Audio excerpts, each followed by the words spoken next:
The two-parter petty revenge that became a snowball effect and many argue has gone too far. Some guy who fantasizes praying between his best friend's legs learns it's a big mistake, a justifiable example of someone deserving to be emasculated online, and the hesitant OP, who everyone in the comments wants him to go absolutely nuclear on this HOA board. Hello, you snacks, welcome back, my name is Jack. We got some interesting revenge stories and other shameful people for you to enjoy, so let's get started. Beginning in petty revenge. Co-worker is too busy to do her job, gets a taste of her own medicine and then some. Some quick context to note here, the OP is an English teacher in a school in China. I'm still getting a lot of heat for this, but only because of the escalation that occurred today. See, there is a faculty member, let's call her Lola, who is beyond annoying. What makes her so annoying? Well, she tended to make everybody wait for her. It didn't help that she was the one responsible for supplying us with what we need in our classrooms. For example, when you try to get her to do anything or answer a question, she would always say, "Oh, give me a moment,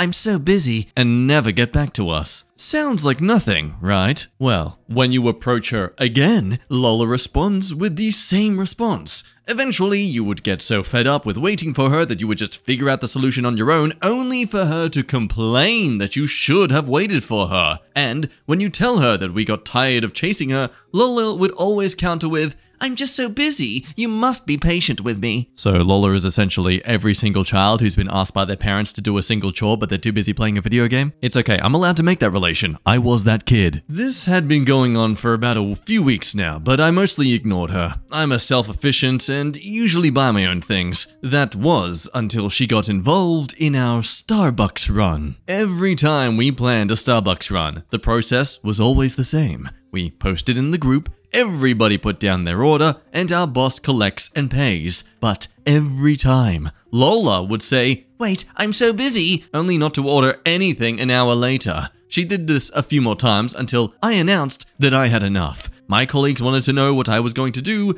and I told them that I got an idea. So, on Monday, I started taking orders. She did her usual antics, and I told her she got 10 minutes. She tried to object, saying that she was so busy, but I stood my ground. 10 minutes later, I ordered. 30 minutes later, we got our order and she was fuming. She tried to protest, but I told her that I meant what I said. Then, she said that I should have waited for her. I just tilted my head back and said, African Americans will understand that gesture. For the whole week, every time she tried to talk to me, I would just give her usual response. "I'm busy. Oh, give me a moment," and things like that. And I do mean every time. Soon, it got to the point where she refused to talk to me, which was fine because, again, I'm self-reliant. Now here's where the real fun begins. My colleagues, on both sides, foreigners and Chinese, started to join in on it, which started to annoy her even more. Nobody wanted to let up after being spoken to about it. We all just informed them that we're just doing what she's done to us. Then, today, the students, mostly high school students, got involved. I don't know if they saw what we did or heard about it. All I know is that they started to do it too. And being teenagers, they were relentless. Even when she said hi to them, they gave Lola her usual responses. After dealing with this for a week, she finally broke down and cried. Yeah, if you're now in the mindset where you think this has gone a bit too far, I agree with you. Unfortunately, the OP doesn't seem to, for quite a bit. I got called into a meeting with my boss after Lola singled me out. He told me that what I did on the side of cruel and requested that I try to make amends with her. I refused and countered that she needs to grow up and stop acting like she was more important than she actually is. Right now, we are at an impasse, but I have this feeling that I got my point across to Lola. Now, before we want to raise our pitchforks towards the OP for literally becoming an adult bully, they do, though arguably reluctantly, agree that things got out of hand with everyone else getting involved. That wasn't purely the intention, but regardless, it's not like they made any effort to keep it just between him and Lola.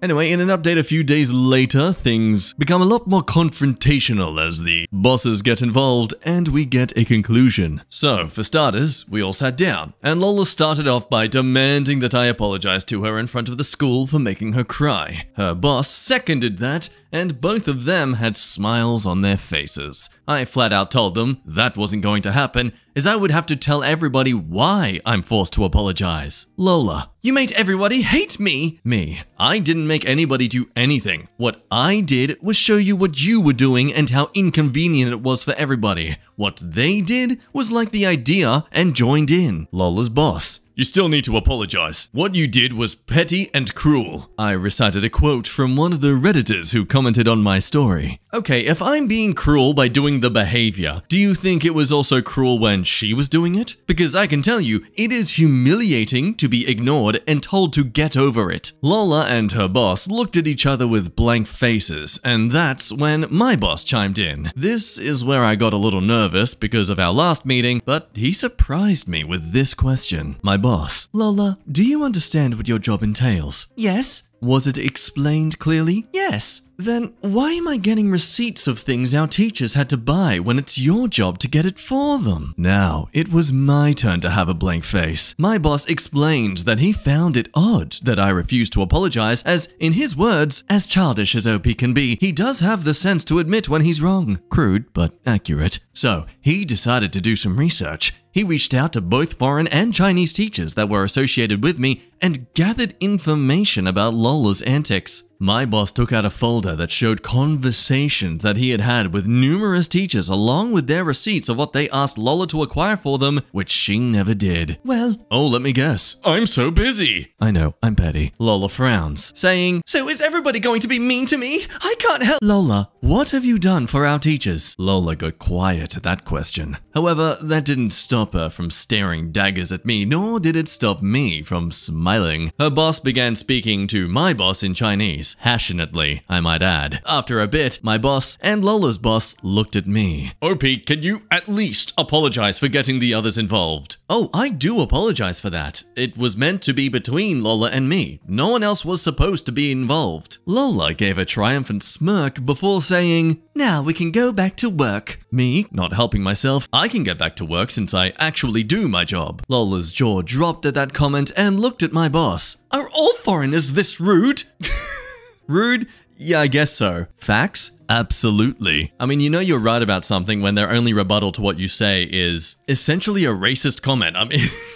Yeah, Lola, some of us even know how to throw shade. My boss. Lola, you made the teachers spend their own money on things that you were supposed to get for them. They should have been patient with me. And that still doesn't excuse how they treated her. Admittedly, this is where I lost patience. I yelled at Lola's boss about the fact that whether he was doing it intentionally due to some obligation to her, or if he was just that dense, he was focused on that part. The fact of the matter is that anybody in their mind can see that Lola is the problem here. She had forced us to buy our own supplies, miss Starbucks, and refuses to do anything in a timely fashion, but you're focused on me and the fact that I decided to do the same thing to her. I then followed with the question, is there something I'm missing here? Like, are you two sleeping together? Lola's boss went silent after that. His face was beet red, but I couldn't tell if it was due to anger or shame. Nevertheless, he didn't say another word. Lola, on the other hand, I didn't do anything wrong. Are you kidding me, right? You weren't going to your job. The conversation went on in circles with Lola using her classic lines over and over again. Eventually, my boss snapped. I was then excused from the room and told to wait in my office. When I got back, I was given the final verdict. To make a long story short,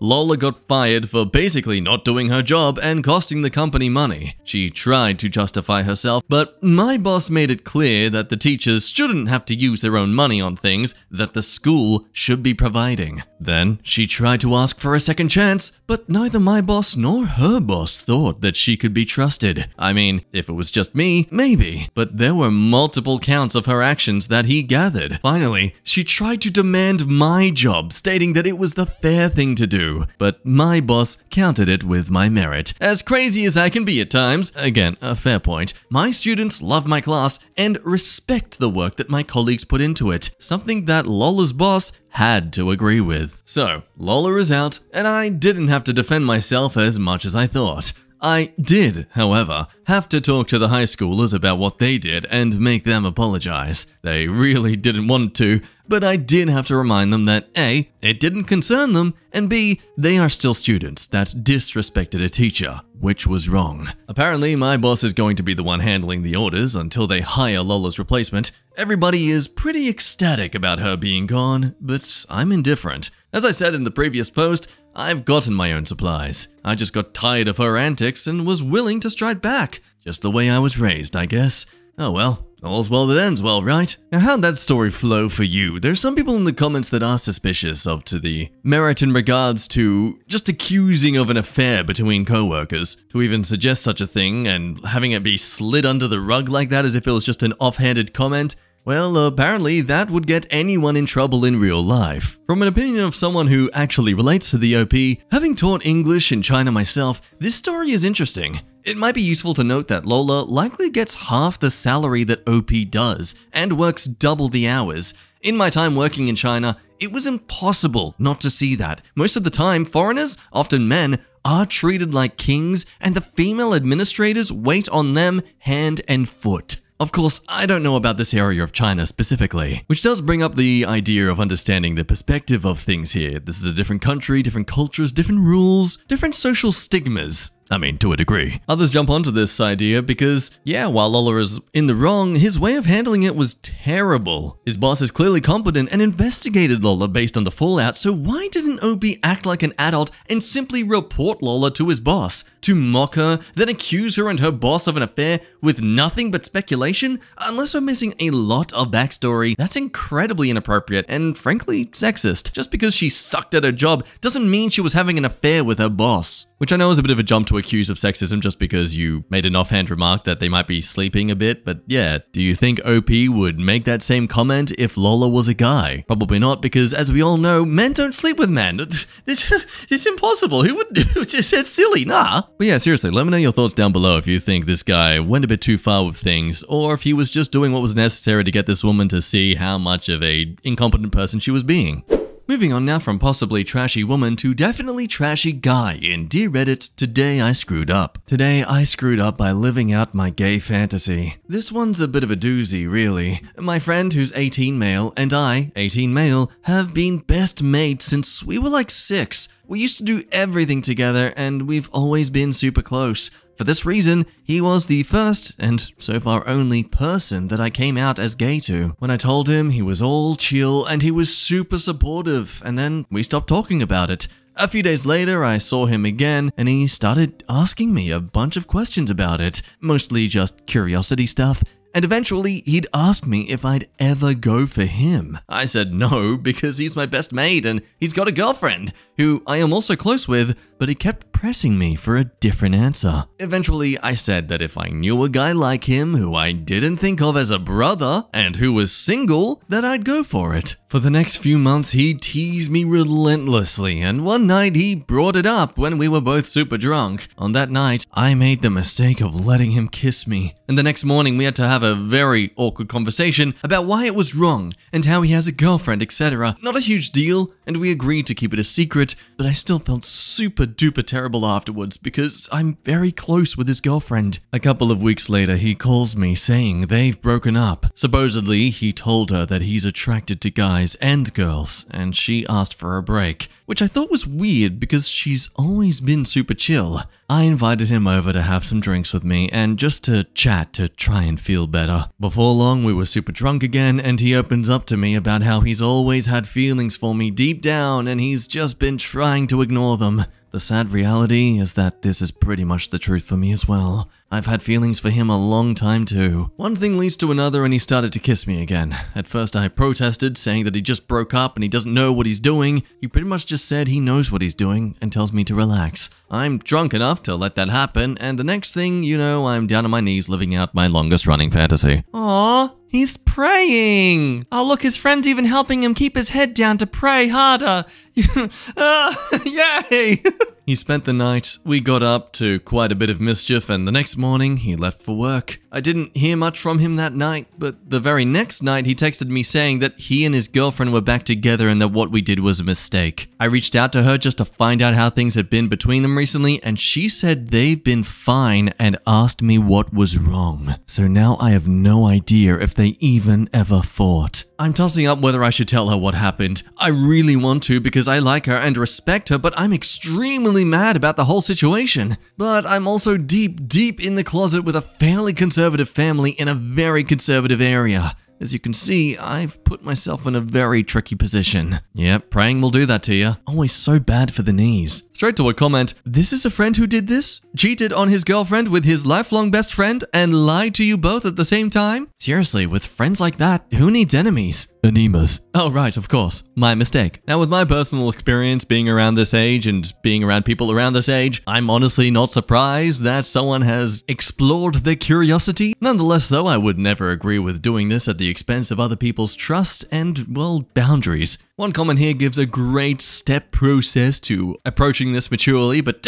we don't want that. That's stupid. That's boring. If OP wanted this resolved comfortably, they'd go to therapy, like a loser. It is a bit over the place. Some say, yes, advice is to tell her. Others say don't tell her. Others clearly projecting their fantasies onto the OP, which I think at this point, fantasies are the last thing OP wants to be going through all over again. So yeah, what do you do? Can you trust that your closet life will be kept as such if you tell the girlfriend what's going on? I mean, if the friend's this spineless to do this behind her back, I don't doubt he'd be willing to expose the OP as revenge for ruining his relationship. Now over to a story where I don't really like to emasculate guys, as much as I don't like to effeminate women. Is that actually a term? But my god, does this man deserve a beating in the balls for just how pathetically unmanly he is. 30-year-old boyfriend and I, 22-year-old female, were mugged. He sprinted off and left me alone with the mugger. He claims he was running for help, but I didn't hear from him for over an hour. Just wondering how I should blow up his stuff. Tuesday night, boyfriend and I were out. He parked in an alley because it's free. As we got to the car, this tiny little homeless looking guy stepped out with a screwdriver and said something like, "All I need is a hit. Give me $20 and no one gets hurt." Boyfriend sprinted away. He didn't even look behind himself, so I was stuck with the mugger, and since I only had my phone, he was rubbing his hands all over me while holding the screwdriver to my throat. He wasn't getting off on it, but it was still so traumatizing as he thought I was hiding money in my bra and my underwear. I kept hoping that Aiden would be coming back with the cops, but nothing. The homeless guy eventually realized I had nothing and just left down the other end of the alley. I walked around the corner and less than a block away, there was 2 police officers. So I told them, and all of a sudden downtown lit up and they were able to find the guy in less than 5 minutes. I rode with the police to the station to ID the guy. Maybe an hour later, Aiden calls and said, "I have the police, are you okay?" I exploded on him, telling him that I'm at the freaking police station and have been for an hour. He tried to tell me that he was so scared he didn't know what to do and ran immediately to the police. I told him he was a liar because the 2 police I had found had been there all night and he must have run past them. After some serious arguing, he admitted that he'd gone to hide in a park about 3 blocks away. I was disgusted and kept hiding when he heard all the sirens because he thought that meant I'd been stabbed or worse. What in the actual hell? I told him to come pick me up, and he said he couldn't because he doesn't like cops and is afraid they'd laugh at him. Well, he was right, because 2 very cool young cops gave me a ride home when they laughed and joked about him the entire way.